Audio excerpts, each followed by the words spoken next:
आज अगर तुमने अपनी सच्चरित्र के अध्याय को पूरा कर लिया ना, और नियम पूर्वक अगर हर गुरुवार तुम सच्चरित्र का एक अध्याय भी पढ़ ले रहे हो, तो तुम समझो ना कि तुम आने वाले पूरे हफ्ते के लिए एक ऐसा मानसिक रूप से एक ऐसी तैयारी करके चल रहे हो जिसमें हर बार हर प्रश्न का जवाब पहले से तैयार होगा। हर समाधान के साथ तुम पूरे हफ्ते के लिए तैयार हो रहे हो। इस चीज़ को ही मन में रखते हुए हर हफ्ते मेरी सच्चरित्र का एक अध्याय पढ़ लिया करो। पढ़ नहीं पा रहे हो तो सुन लिया करो, बहुत ध्यान से, इतना ध्यान से सुनो कि उस वक्त तुम्हें और कुछ सुनाई ना दे, कुछ और दिखाई ना दे। अगर मन में भी चले तो जो अध्याय बोला जा रहा है उसी का चित्र मन में बनता चला जाए। इस तरह सुनो, या तो फिर इतने गौर से पढ़ो। और अगर मैं हर हफ्ते कम से कम गुरुवार के दिन तुमसे कहता हूँ ना मेरी सच्चरित्र के अध्याय को पढ़ने के लिए, तो उसके पीछे का कारण है ये जो भी नकारात्मक शक्तियाँ हैं ना, जो थोड़ी थोड़ी तुम्हारे ऊपर हावी होने लगती हैं, मेरी सच्चरित्र पढ़ते ही वो सब पीछे छूट जाती हैं। और साथ ही साथ आने वाले हफ्ते के लिए समाधान तैयार होता है कि कहाँ पे कैसे तुम्हारे काम बनने हैं। और तुम गौर करना, अगर तुम लगातार हर हफ्ते हर गुरुवार कम से कम मेरी सच्चरित्र पढ़ते चले जाओगे ना, तो हर आते हुए गुरुवार को थोड़ी और तरक्की कर चुके होगे, थोड़ा काम और आसान हो गया होगा, थोड़े रास्ते और खुलते चले जाएंगे, थोड़ा समझ और अच्छे से आने लगेगा कि क्या और कैसे करना है।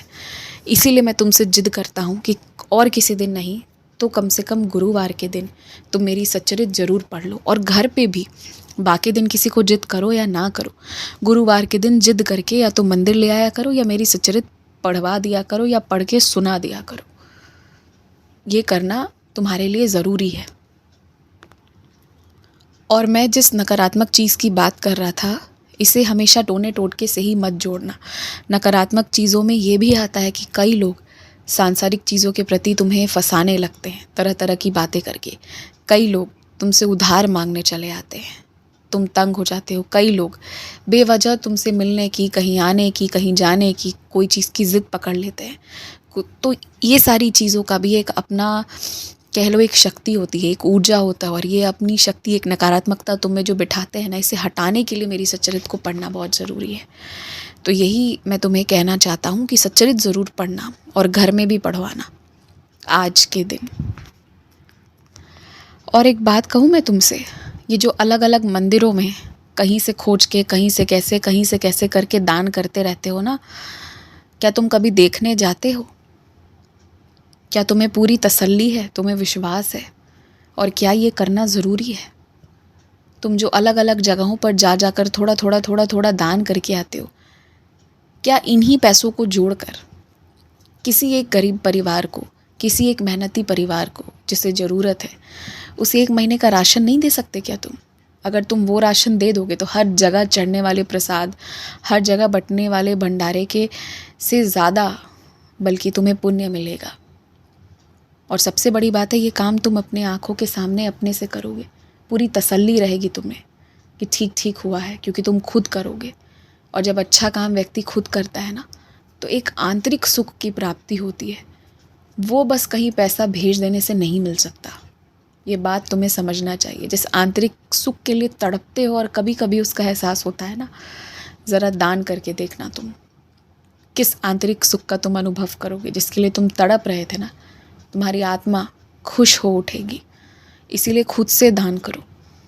जो आसपास ज़रूरतमंद लोग दिखते हैं, उसी में से हर महीने किसी एक को चुन लो और उसका भी उद्धार कर दो और अपना उद्धार उसके माध्यम से करवा लो। किसी भी पानी के खेल में या पानी से जुड़ी हुई कोई भी चीज़ करने के पहले सोचना और सतर्कता बरतना।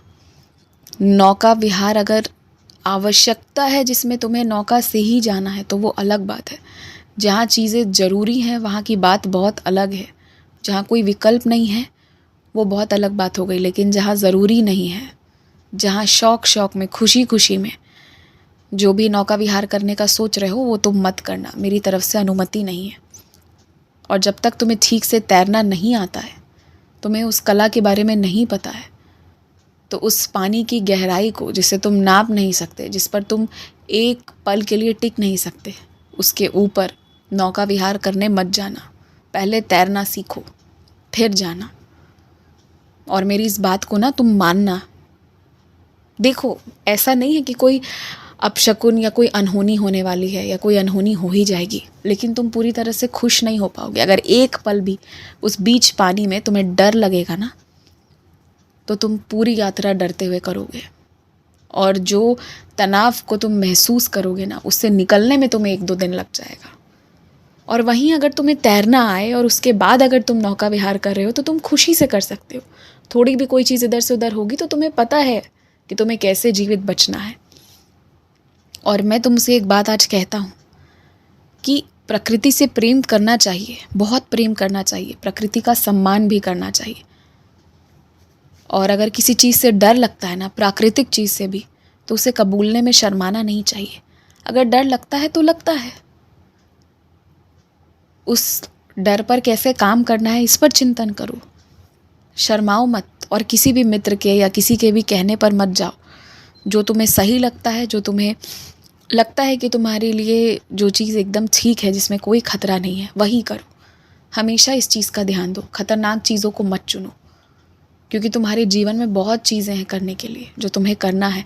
बहुत सारे लोग हैं तुम्हारे जीवन में जिन्होंने बहुत कुछ किया है तुम्हें भी, तुम्हारा भी फ़र्ज़ है कि तुम्हें भी उन्हें वापस तो कभी नहीं दे सकते हो, पर अपना धर्म निभाना है। तो उन सब के बीच में इस तरह की खतरनाक चीज़ों को, कोई भी चीज़, सिर्फ यही नहीं, कोई भी ऐसी खतरनाक चीज़ के लिए कोई कहे, मना कर दो सीधा। कहीं तुम्हारे जान के खतरे को लेकर तुमसे हस्ताक्षर करा ले 500, 1000, 1500 रुपए के लिए ना, वो सब करने मत जाओ। आज इस बात को गांठ बांध लो। याद रखो, तुम हो तभी ये ब्रह्मांड है, ये सृष्टि है, और तभी तुम मुझे पूज पा रहे हो। तो इसीलिए अपने जान की हिफाजत करने की जिम्मेदारी तुम्हारी होनी चाहिए। इतना ध्यान रखो, फिर जहाँ घूमना है वहाँ घूमो। खूब खुश रहो। आयुष्मान भव।